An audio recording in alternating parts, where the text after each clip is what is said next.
Le monde commémore chaque 1er décembre la journée mondiale de lutte contre le sida. Initiée en 1988 par l'Organisation mondiale de la santé et approuvée par l'Assemblée générale des Nations unies, la journée mondiale de lutte contre le sida est l'occasion de rappeler que le syndrome de l'immunodéficience acquise n'a pas disparu. Les gens du monde entier s'unissent pour apporter le soutien aux personnes vivant avec le VIH et pour se souvenir de ceux qui ont perdu la vie à cause du sida. Chaque année, des agences des Nations unies, la société civile s'associent pour mettre en avant des aspects spécifiques au VIH. Le ruban rouge, signe universel de reconnaissance, de soutien et de solidarité envers les personnes vivant avec le VIH, est porté par de nombreuses personnes. Confier le leadership aux communautés est le thème retenu pour cette année 2023. Cette journée mondiale de lutte contre le sida est bien plus qu'une célébration des réalisations communautaires. C'est un appel à l'action pour émanciper et soutenir les communautés dans leur rôle de leadership. Le ministre de la Santé, Benjamin Hunkpati, a exposé aux parlementaires son projet stratégique de développement pour le compte de la gestion de son budget sectoriel en 2024. La commission budgétaire a suivi avec attention particulière l'exposé du ministre Hunkpati qui a annoncé une cagnotte budgétaire s'élevant à 136,283 milliards de francs CFA contre 125,786 milliards de francs CFA en 2023. Ce qui correspond en volume à 10,497 milliards de francs CFA. Nous allons avoir en 2024 l'approfondissement de certains programmes qui ont déjà commencé en 2023. Il s'agit en l'occurrence de la formation de médecins spécialistes dans différents domaines, qui est près plus de 100 médecins spécialistes qui sont formés dans différents domaines. Ensuite, nous avons la poursuite du programme de préinsertion des jeunes diplômés, notamment les médecins, les sages-femmes, les infirmiers, qui va se poursuivre également en 2024. Nous allons avoir la poursuite et la mise à échelle de la politique de santé communautaire avec le recrutement de plus de 10 000 relais communautaires et agents de santé communautaire qualifiés. Et pour ce qui concerne la qualité de l'offre des services de santé, nous allons continuer le développement des pôles d'excellence. Nous avons commencé déjà depuis plus de 2 ans à développer des pôles d'excellence au niveau de l'ORL, de l'ophtalmologie, de la chirurgie cardiaque, de la cardiologie interventionnelle et de la réadaptation cardiaque, mais également au niveau de la radiologie. En dehors de ça, nous allons continuer la poursuite de la mise aux normes de nos infrastructures sanitaires. Nous avons commencé donc à procéder aux études nécessaires pour la réhabilitation et la reconstruction des hôpitaux, notamment 5 centres hospitaliers universitaires, 4 centres hospitaliers départementaux et 15 hôpitaux de zone. Nous allons également faire en sorte que près de 688 centres de santé puissent bénéficier également d'un programme de réhabilitation et de reconstruction. En dehors de ça, sur la question toujours de l'offre des soins, il y a la question de la gratuité de la prise en charge. Nous allons opérationnaliser, disons, l'assurance maladie obligatoire et le rendre gratuit pour les pauvres, les privilégiés de l'État, comme on le dit habituellement dans le cadre du projet ARCH, mais également faire en sorte que les autres membres de la population puissent obligatoirement, comme cela a été prévu par la loi, avoir accès aux soins de santé en souscrivant à l'assurance maladie. Cela permettra aux soignants de ne plus se poser des questions financières pour pouvoir soigner les patients et également aux patients, lorsqu'ils vont à l'hôpital, de ne plus avoir cette préoccupation et d'aller en toute confiance pour se faire soigner par les soignants. Il y a également les questions de la sécurité transitionnelle qui est également là et qui est très importante. En ce qui concerne le volet de la prévention et de la sécurité sanitaire, nous allons généraliser la mise en œuvre de la politique nationale de santé communautaire dans l'ensemble des 77 communes du Bénin. Nous avons commencé actuellement dans 6 communes pour la phase pilote et donc nous allons étendre ça dans les 77 communes. Et ça nous permettra, comme je l'avais souligné tantôt, de faire en sorte que la prévention et la promotion de la santé soient au cœur. Nous allons également assurer la prévention des épidémies et leur gestion lorsqu'ils surviennent. Il y a également en 2024 la réception des 188 ambulances dont nous avons commencé la commande depuis près d'un an. Le sang est essentiel aujourd'hui pour sauver des vies. Donc nous allons renforcer le plateau technique et également mettre à disposition tout le nécessaire pour que les services de transfusion sanguine puissent fonctionner au maximum afin de rendre disponible le sang et les dérivés sanguins lorsque le besoin se fait sentir.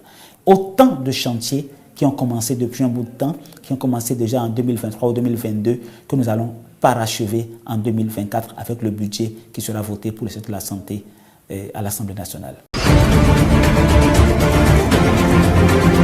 Une plateforme qui rejoint les e-services pour que le secteur de la sécurité routière et de l'automobile en particulier soit assaini, soit plus fiable, tant pour les acteurs institutionnels, mais aussi et surtout, c'est ce qui est important, pour les utilisateurs que nous sommes. Sur votre smartphone, vous pouvez accéder à la documentation qui vous concerne, qui concerne votre véhicule, et également à toutes vos obligations. Vous êtes informé en temps réel, vous pouvez agir.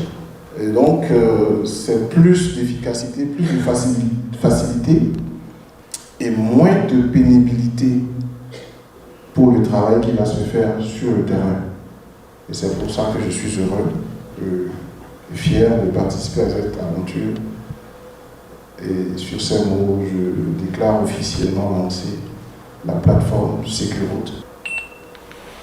Donc, après avoir scanné la vignette, immédiatement, le terminal fait une recherche et se connecte au registre national des véhicules. Vous voyez ici qu'en rouge, le véhicule est non conforme. Il y a deux premiers statuts qui sont affichés à l'agent de police lors du contrôle. Conforme sera en vert et ici non conforme car le véhicule scanné n'est pas en règle. Après avoir vu le statut du véhicule, l'agent de police peut maintenant regarder quelles sont les informations qui indiquent que le véhicule est non conforme. Donc à partir de là, il peut vérifier le nom du propriétaire, mais aussi le statut de la TVM, la date d'échéance du contrôle technique et la date d'échéance de l'assurance. C'est un projet qui vient de faire plus de 3 ans. Les équipes projet, les experts ont travaillé sur le projet. On est passé par des phases d'études de faisabilité. On a fait des études métiers pour mettre en place des procédures et on a déployé le système actuellement et on a passé par des phases de test. Et le système aujourd'hui intègre tout ce qui est contrôle technique, tout ce qui est TVM, tout ce qui est assurance. C'est un système qui permet à la police de faire la verbalisation. Alors le temps que ça a pris, c'était le temps d'abord d'études, d'exploration, c'était le temps de formation et de conduite de changement. En effet, depuis 2016, sous l'impulsion de son Excellence, le président de la République, Patrice Talon, le gouvernement s'est engagé dans la transformation digitale de l'administration publique. Cette vision, matérialisée par le programme Smart Gouv dans le PAG, nécessite la confiance des citoyens, en somme, la confiance numérique. Le projet Sécurroute, c'est de faire en sorte que nous ayons au Bénin un registre des véhicules roulants le plus efficace et le plus propre possible. Le projet vient un peu pour compléter la gamme de réformes. La gamme de réformes qui, pour nous, au niveau du Centre national de sécurité routière, aidera à réduire les temps de traitement. Et donc, lorsque le projet Sécurroute a commencé, tout le personnel du CNTR s'est rendu compte de l'engagement pris par le chef de l'État pour aider à toiletter le dispositif en termes d'information de statut sur les véhicules. Ce projet, pour ce qui concerne la police au privé, présente un avantage particulier en ce sens qui contribue d'une part à l'éducation à la sécurité routière et au développement ou au changement de comportement, mais également d'autre part à la réduction du contact physique entre les fonctionnaires de la police et les usagers de la route. Le président a toujours été catégorique, sincère. Il a dit, s'il pense que cela doit porter confusion, cela doit être objet de la brouille, qu'il leur demande de faire appel à n'importe quel cabinet de leur choix. Et au mieux, s'ils n'avaient pas les moyens, il va demander à son gouvernement de mettre ces moyens-là à leur disposition. Pour pouvoir auditer le fichier électoral, je pense que c'est de ça que partout, si je suis béninois et je suis de l'opposition de la mouvance, où je suis Nice ou neutre, ce qui m'intéresse, il faut que je sache comment je serai invité en tant que corps électoral. Donc ça, c'est un point qui doit concerner tout le monde. Et c'est par rapport à cela que le président ne sait pas.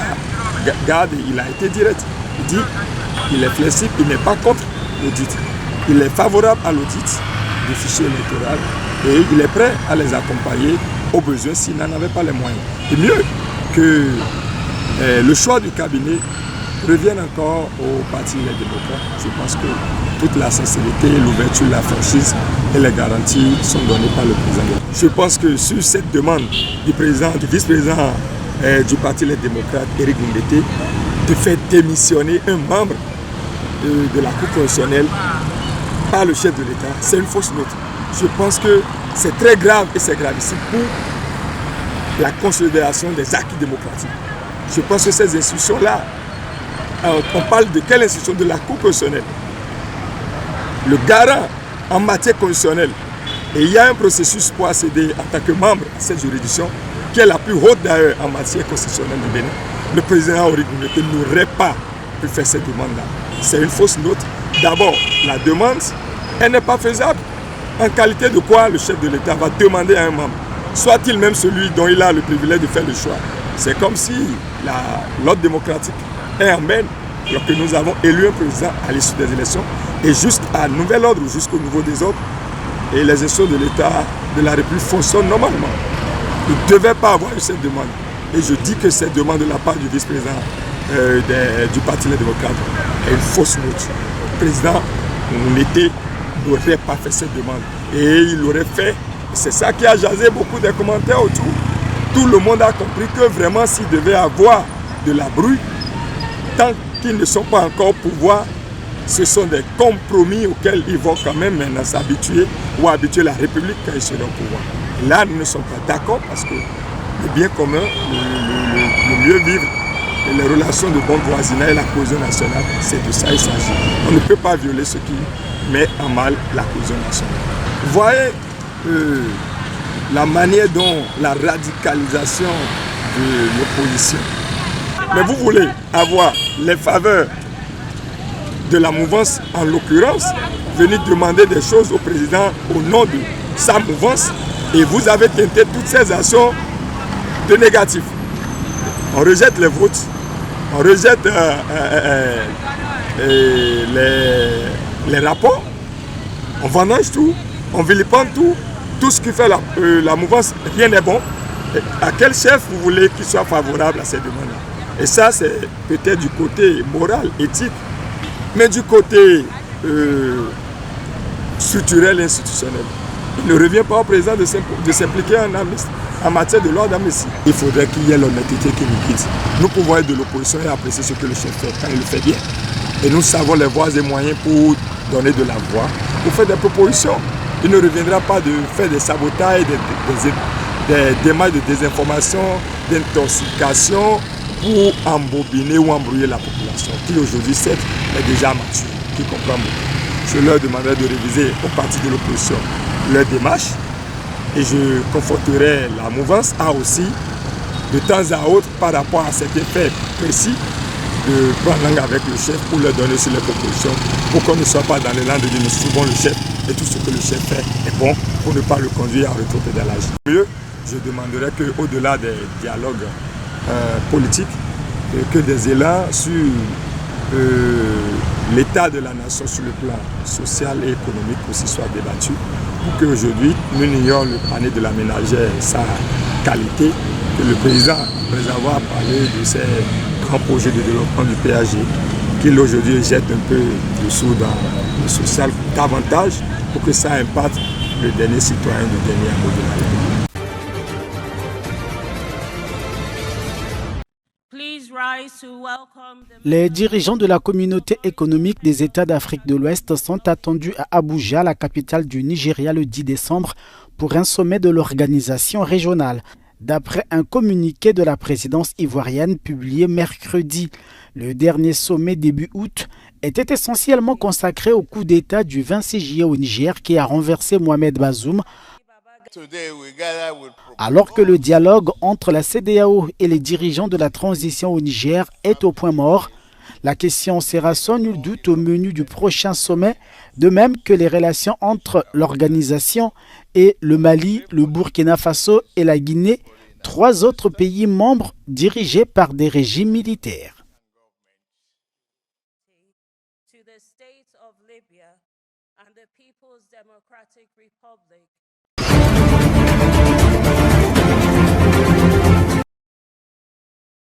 Des soldats de la garde nationale de Guinée-Bissau ont libéré dans la nuit de jeudi à vendredi 2 membres du gouvernement qui étaient interrogés par la police avant d'échanger des coups de feu avec les forces spéciales, selon des sources militaires et du renseignement. Le ministre de l'économie et des finances, Souleymane Seydi, et le secrétaire d'État au Trésor public, Antonio Montero, avaient été convoqués jeudi matin par la justice puis placés en garde à vue. La police judiciaire a interrogé les 2 hauts responsables au sujet d'un retrait d'une somme de 10 millions de dollars des caisses de l'État. Jeudi soir, des soldats de la garde nationale ont exfiltré le ministre et le secrétaire d'État des locaux de la police judiciaire. Des tirs nourris ont ensuite été entendus vendredi matin dans le quartier de Santa Lucia.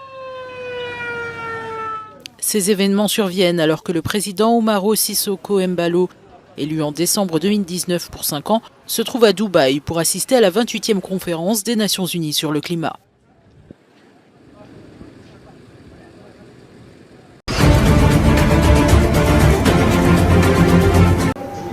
Dans ce centre de transit de l'Organisation internationale pour les migrations sont reçus des dizaines de migrants éthiopiens rapatriés après un séjour dans les pays du Golfe, notamment en Arabie Saoudite. Des centaines de milliers de personnes, principalement des Éthiopiens, embarquent en effet chaque année pour un voyage périlleux à travers la corne de l'Afrique. Famine, torture, vol, de retour au pays, ils racontent les horreurs vécues. J'ai été emprisonné et battu pour de l'argent. J'ai une cicatrice dans le dos qui dure depuis 5 mois. Ils ont torturé mes amis avec du métal chauffé. Ces candidats au départ empruntent la route de l'Est, traversant des déserts brûlants, des mers agitées et des zones de guerre actives. Neima Mohamed a tenté l'aventure en Arabie Saoudite après l'échec de son petit commerce. Beaucoup de nos amis sont morts sur la route. Un bateau a coulé et beaucoup se sont noyés. Après avoir traversé la mer au Yémen, nous avons eu un accident de voiture. Beaucoup de nos amis ont été blessés et d'autres ont perdu la vie. Nous les avons déposés sur la route parce qu'il n'y avait pas de cimetière. Et les vautours se sont attaqués à leurs cadavres. Face au revers de la médaille, ces rapatriés pensent qu'il vaut mieux vivre dans son pays en dépit de la pauvreté plutôt que de tenter une aventure pour des raisons économiques.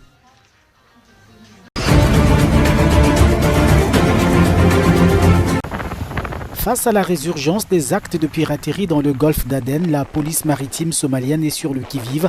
Elle a intensifié depuis jeudi ses patrouilles. Dimanche dernier déjà, l'armée américaine a déclaré avoir capturé 5 hommes qui avaient tenté de détourner un pétrolier au large des côtes du Yémen dans le contexte du conflit entre le Hamas et Israël. Nous sommes confrontés à de nombreux défis. Nous nous sommes d'abord occupés des pirates et avons mis fin à leurs activités. Mais récemment, en plus des Shebab et de l'État islamique, nous avons dû les surveiller à nouveau. Nous effectuons désormais des patrouilles régulières 24 heures sur 24. Nous ne laissons rien au hasard.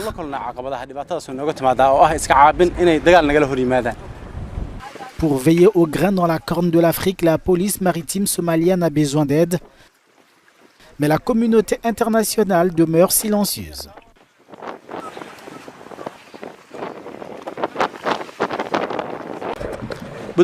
L'État du Puntland est seul dans cet effort de sécurité. Il ne reçoit aucune aide de la mission de l'Union africaine en Somalie, de l'Union européenne ou de toute autre assistance internationale. Mais nous faisons de notre mieux. Depuis des années, la Somalie est en proie à la piraterie, le pic ayant été atteint en 2011, les Nations Unies ayant recensé à l'époque plus de 160 attaques au large des côtes somaliennes.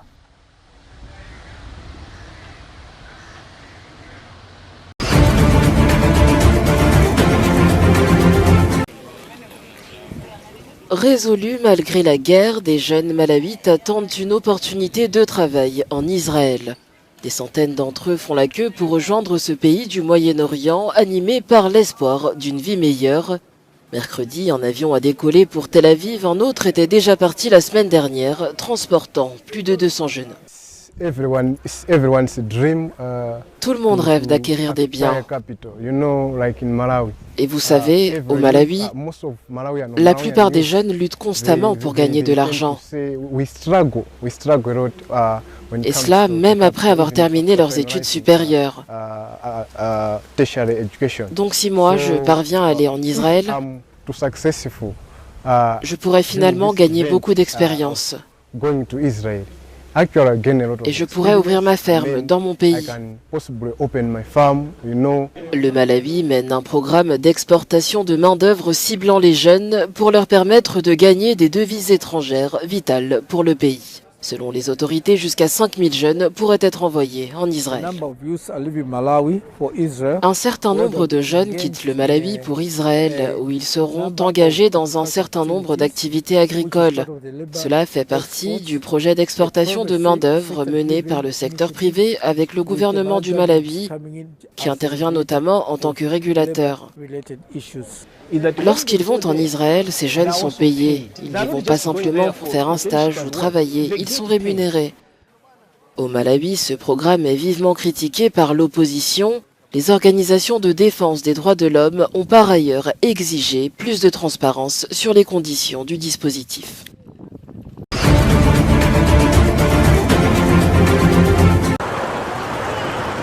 Causé par un parasite transmis par les moustiques, le paludisme reste un redoutable fléau, particulièrement pour les enfants africains à cause d'une résistance croissante au traitement. Au Kenya, des enfants ont d'ores et déjà bénéficié des premières doses d'un vaccin antipaludique validé par l'OMS, le vaccin RTS-S. Ce pays est l'un des 3 pays pilotes qui ont participé au programme de mise en œuvre du vaccin antipaludique. Un enfant de moins de 5 ans meurt du paludisme pratiquement toutes les minutes, avec 95% des cas mondiaux de paludisme et 96% des décès liés à cette maladie en 2021. Le continent africain est celui qui est le plus lourdement touché. Le paludisme est l'une des principales causes de décès chez les enfants de moins de 5 ans dans la région des lacs. L'extension de l'utilisation du vaccin au Kenya constitue une avancée significative dans la lutte contre la maladie et souligne l'engagement du Kenya à atteindre l'objectif de l'OMS de réduire de moins 90% les cas de paludisme et les décès dus à cette maladie d'ici à 2030. Outre le Ghana, le Kenya et le Malawi, cette première attribution de 18 millions de doses permettra à 9 autres pays d'introduire pour la première fois le vaccin dans leur programme de vaccination de routine.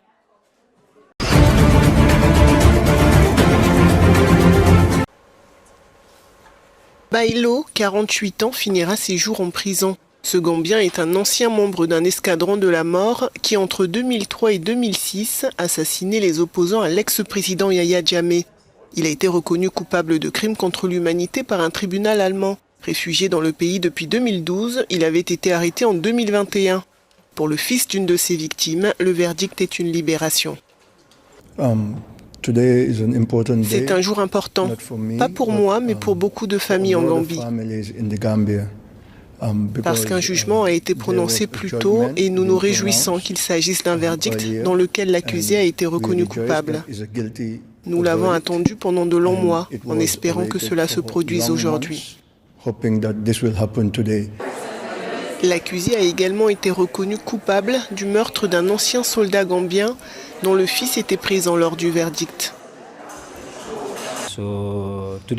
C'est un jour spécial pour moi. Oui, parce qu'en Gambie, je ne peux pas obtenir justice. Mais dans un autre pays, un pays étranger, je peux obtenir justice et j'en suis très fier. Ce procès a été possible car pour certains crimes graves, l'Allemagne se reconnaît une compétence universelle pour juger des suspects, peu importe leur nationalité ou le lieu où les crimes ont été commis.